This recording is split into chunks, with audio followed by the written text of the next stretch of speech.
তোমাদের আজকে আমি শোনাবো আগের দিন রাতে এ আমার নিয়ে কি স্বপ্ন দেখেছে এর মুখ থেকে শুনে আসি। স্বপ্নটা একটু বলো।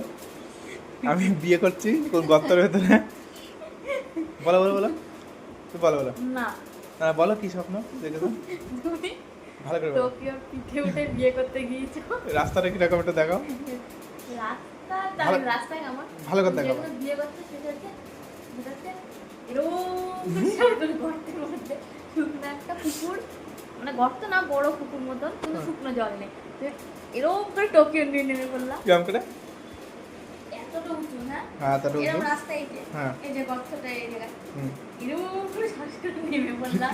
কিছু করে লাভ না, কিছু করে। টোকিওর পিঠে করে বিয়ে করতে গিয়েছিলাম। টোকিও এটা কেউ?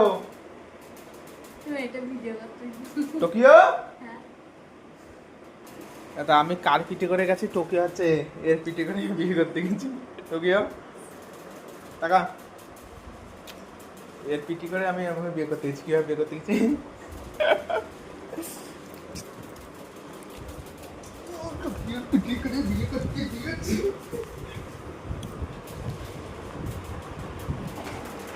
তাই এই স্বপ্ন দেখেছো? তো তোমার কিরম হচ্ছিল স্বপ্নটা দেখার পরে? বিশাল কষ্ট হচ্ছিল। কেন কষ্ট হচ্ছিল কেন? কষ্ট হচ্ছিল না, নকশা। আমার তো শুনে বেশ ভালো লাগলো। টোকিওর পিঠে করে বিয়ে করতে গেছি গর্তের ভেতরে। কিন্তু অন্য কারো, হ্যাঁ আমার না, অন্য কারো। হ্যাঁ, তা সে অন্য লোক, সে কি এসে খুশি হচ্ছে কেন? না না, সেই মেয়েটা কিরা দেখে যাচ্ছে না খ্যাবড়া মতো। ঝাবড়া মতো। আমরা হচ্ছে এর পিঠে করে বিয়ে করতে গেছি। তুই তোর মালিকের পাপের সাক্ষী। হারাও চলে যাও।